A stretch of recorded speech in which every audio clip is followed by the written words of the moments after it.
The last wagon out of the valley left on October 3rd. Ida Voss watched it from her doorway.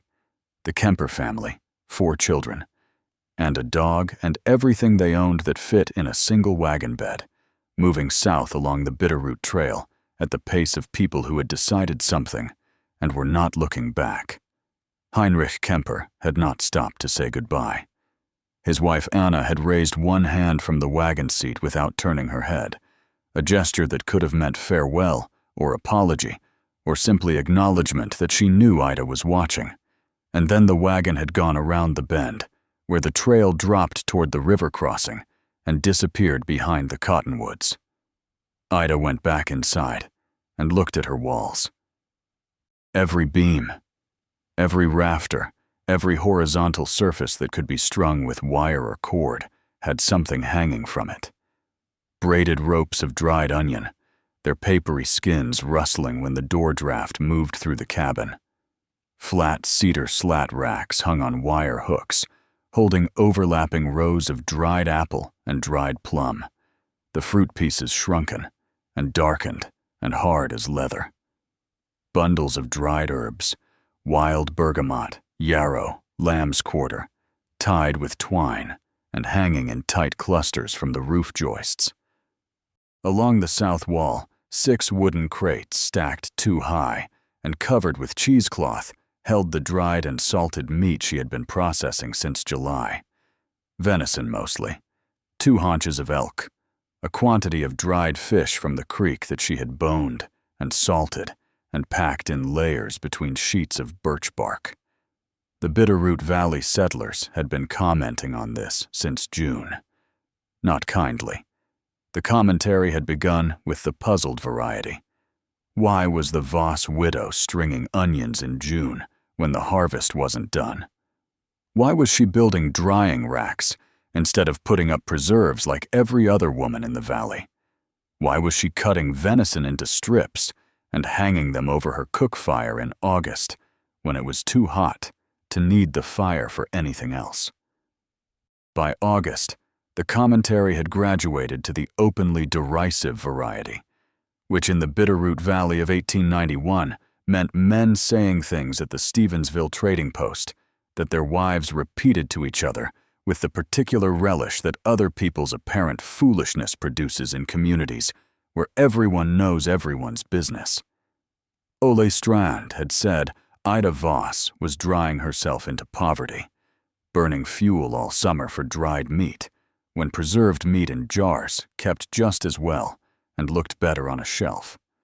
Carl Kemper had said, a woman alone with no man to tell her when she was overdoing something was a woman who would overdoing things until the overdoing caught up with her.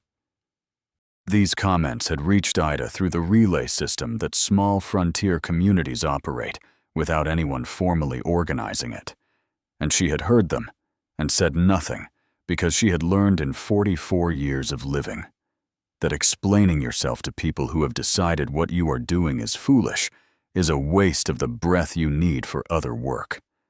What Ida knew, and what the Bitterroot Valley settlers did not yet know, was that the winter of 1891 was going to close the valley.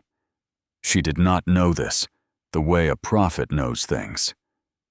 She knew it the way a woman who has spent 11 years reading one particular piece of ground knows things, through accumulated observation that had no single dramatic source, but added up to a conclusion she trusted more than she trusted the opinions of people who had been in the valley 3 years and thought they understood it.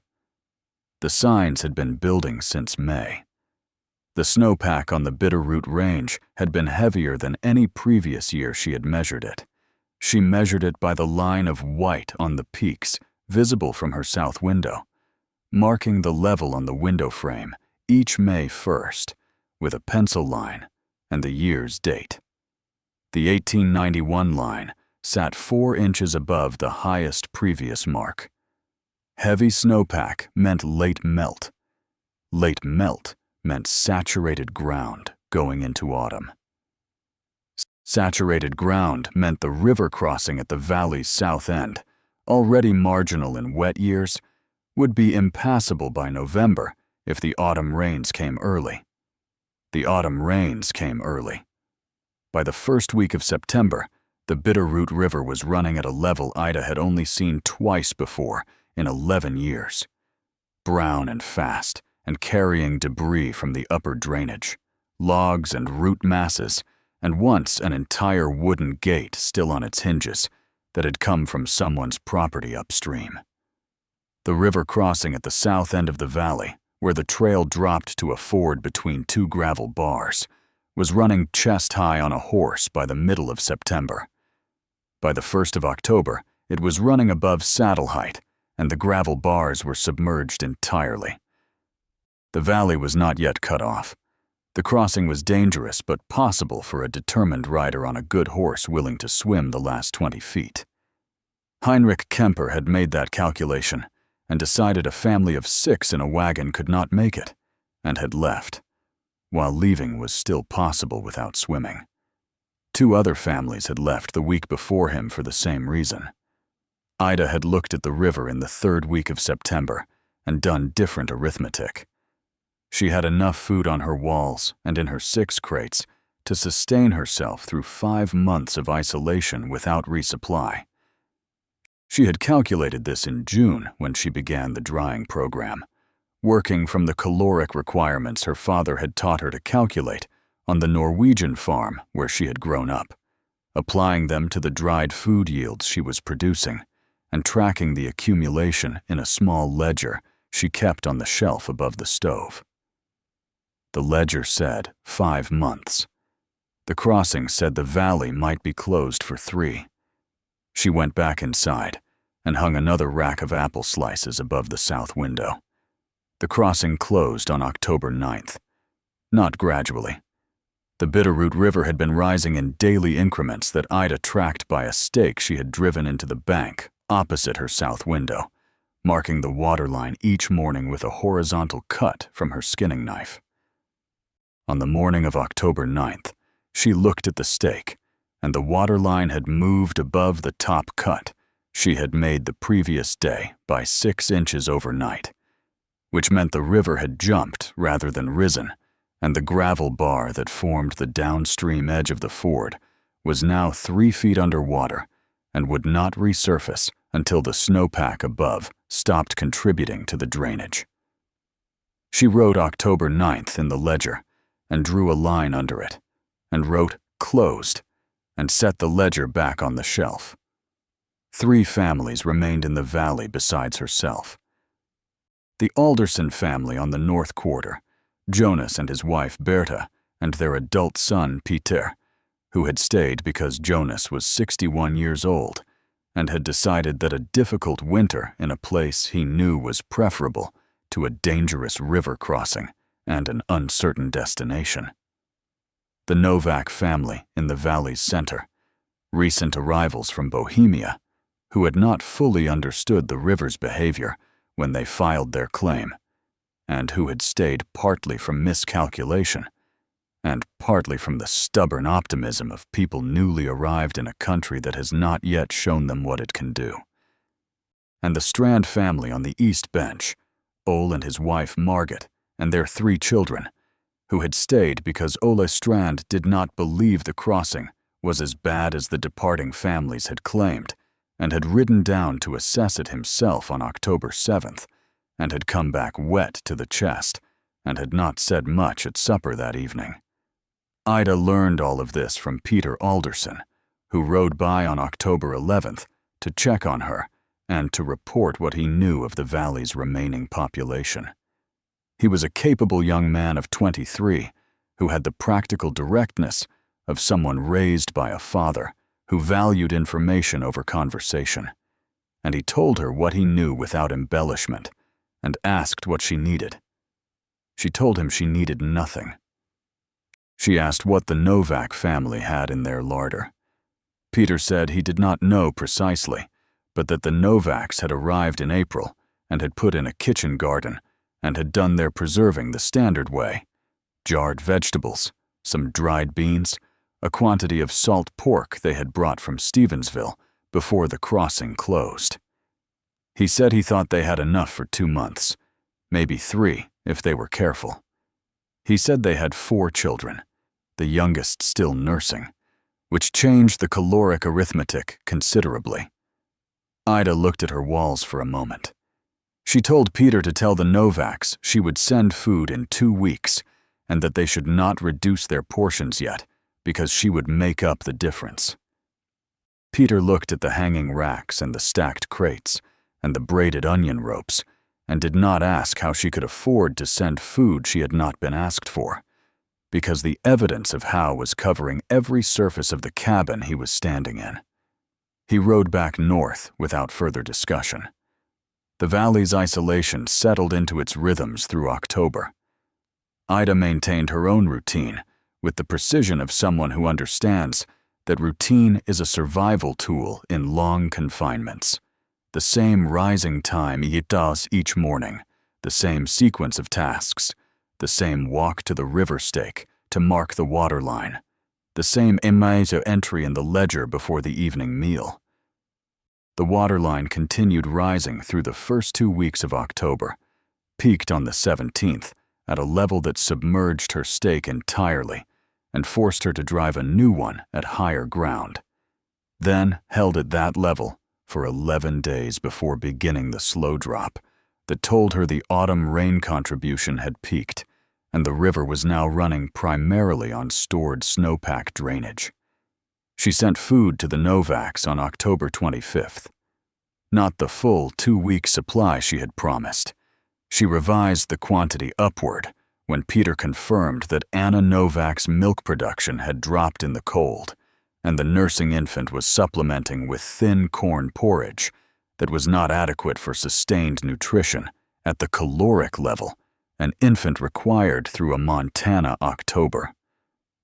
Ida packed dried venison, dried apple, a portion of the dried fish, a quantity of the dried herbs she used for both seasoning and the mild medicinal properties that yarrow and bergamot provided in a winter diet short on variety.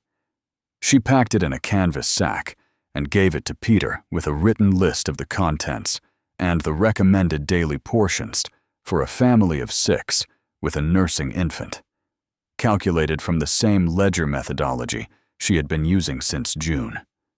Peter read the list on his horse and looked at her. He said she had written portions for 8 weeks.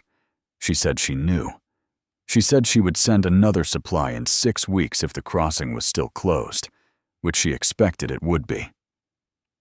She said the Novaks should not reduce their own stores on the basis of what she was sending, because she was sending it as a supplement, not a replacement, and the difference mattered for a family trying to maintain body weight through a Montana winter on reduced rations. Peter folded the list and put it in his coat pocket and rode north without saying what he was thinking, which Ida interpreted as a young man processing information that was reorganizing his understanding of something and needing time to do it quietly. Ole Strand came by on November 3rd. He came without his wife, which meant he had something to say that he had decided to say without Margaret present to observe him saying it. He was a large man, broad through the shoulders, with the physical confidence of someone who had been right about most things long enough to have difficulty with the occasions when he had been wrong. He tied his horse at the fence post and came to the door and took his hat off, which Ida noted as a signal of the conversation's register. He said he had 3 weeks of food left for a family of 5. He did not say he had been wrong about the river, or wrong about Ida's drying program, or wrong about anything he had said at the Stevensville trading post in August. He said he had 3 weeks of food, and that his children were 11, 9, and 6 years old, and that the river was not going to be crossable before December at the earliest based on what Peter Alderson had told him about the snowpack reading. Ida looked at him for a moment. She asked him what his children ate for breakfast. He said cornmeal porridge mostly, sometimes salt pork when they had it. She went to the crate against the south wall and began filling a canvas sack. Ole Strand did not say thank you when he left. He took the canvas sack and tied it to his saddle and rode north without turning around, which Ida understood as the behavior of a man whose pride was still negotiating with his gratitude and had not yet reached a settlement. She did not require the thank you. What she required was that his 3 children ate through November, and the canvas sack addressed that requirement regardless of what Ole Strand said or did not say on his way out her gate. She updated the ledger that evening. The column she had been running since June now had entries for her own consumption, the Novak supplement, and the Strand emergency supply. She worked through the arithmetic with the same pencil she had used to mark the snowpack line on the window frame in May, carrying the numbers forward to their projected end dates, adjusting for the Strand family's daily caloric requirement across 5 people with children at the ages Ole had named. The ledger said she had enough remaining for her own needs through February, with a 2-week margin, and enough supplemental capacity to continue supporting the Novaks and the Strands at current levels through mid-January before her own margin began to compress. She needed to produce more food. The drying season was over. Nothing could be dried in November in the Bitterroot Valley with any reliability. The combination of cold and damp producing mold rather than dehydration on anything left on a rack longer than a day. What the valley still offered in November was game, and game required hunting, and hunting required time and ammunition. She had not budgeted for extended use in her June calculations because she had not anticipated feeding 4 additional adults and 8 children through a 3-month isolation. She had 16 rounds for the .00 or .4-40. Winchester she kept on the rack above the door. 16 rounds used carefully and selectively, targeting animals that provided maximum yield per shot. Elk over deer, deer over smaller game. Nothing shot at ranges where a miss was probable. She took her first elk on November 7th, a cow at 60 yards on the bench above the creek, where the animals had been coming to drink in the early morning for 3 weeks. The shot took the animal cleanly through the chest, and she had it field dressed and quartered before the cold could set the meat, working with the skinning knife and the small bone saw she kept in the barn. Her breath coming in hard clouds in the November air, her hands red and stiff by the time the 4th quarter was down. She kept 1 quarter for herself. She sent the other 3 to the Novaks and the Strands by way of Peter Alderson, who had established himself as the valley's informal courier through November, riding between the 4 remaining households every 4 or 5 days, with information and occasionally with physical items that needed moving between properties. Peter told her on his next visit that Ole Strand had said nothing when he received the elk meat, that he had taken it inside, and that Margit had cried, which Ole had not commented on. Ida noted this in the ledger margin, not as sentiment, but as data. The Strand family's food situation had been worse than Ole's presentation of it at her door suggested, which meant she needed to adjust her supplemental allocation upward for that household. She adjusted it upward. Jonas Alderson came by in the 2nd week of November with his hat off the same way Ole Strand had come, which told Ida the same story Ole's visit had told. Jonas was more direct about it than Ole had been. He said Berta's preserves had not been as extensive as he had believed when he decided to stay, that he had overestimated the jar count in the cellar and underestimated what 3 people ate through a Montana November, and that he would like to know if she had anything she could spare. He said he was not asking for charity. He said he would work for it in spring, fencing, wood cutting, whatever she needed done on the claim.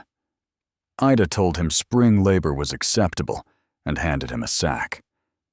She took her 2nd elk on November 19th and her 3rd on December 4th. The last shot at 70 yards on a moving animal that she waited 4 seconds on before firing, tracking the lead she needed to compensate for the animal's pace and the shot landed 6 inches behind the shoulder, and the elk went down in 11 steps. She had 12 rounds remaining after that shot, and she put the rifle back on the rack and told herself 12 rounds was her floor, and she would not go below it regardless of what the winter asked. December closed the valley completely. Not the river this time. The river had been unpassable since October.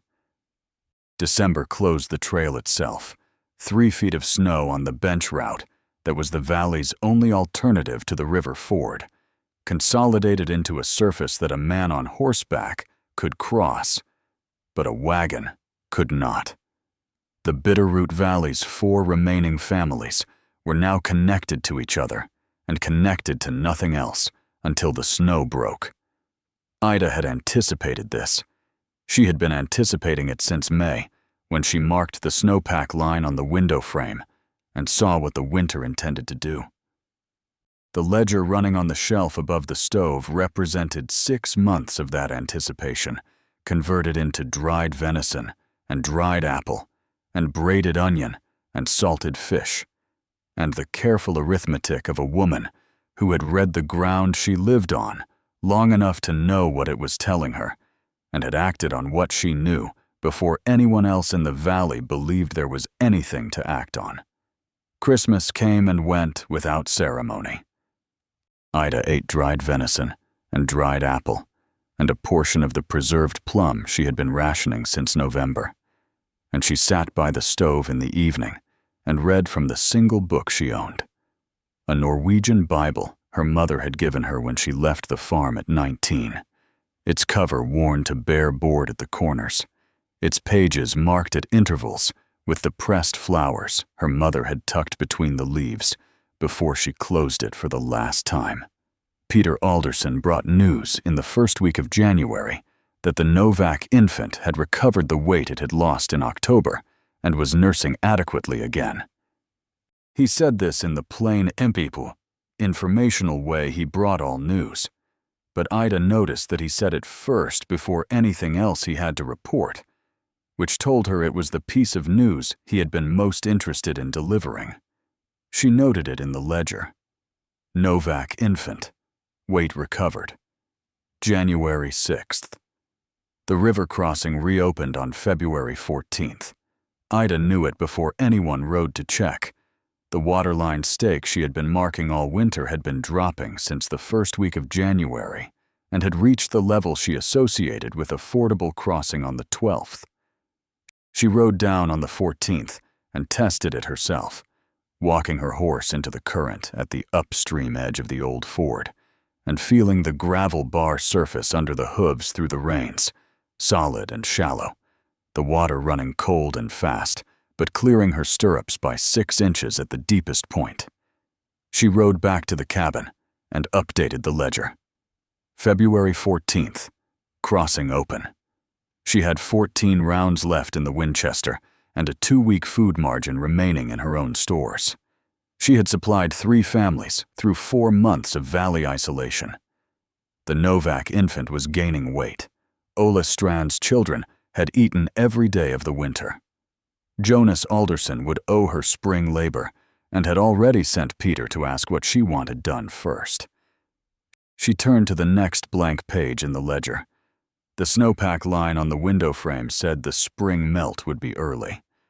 Early melt meant a drier summer. A drier summer meant the wild plum crop would be smaller than the previous year, and she would need to supplement it with cultivated fruit if she wanted to maintain the same dried fruit yield in her 1892 drying program. She would need to plant 2 more apple trees in April. She wrote it down.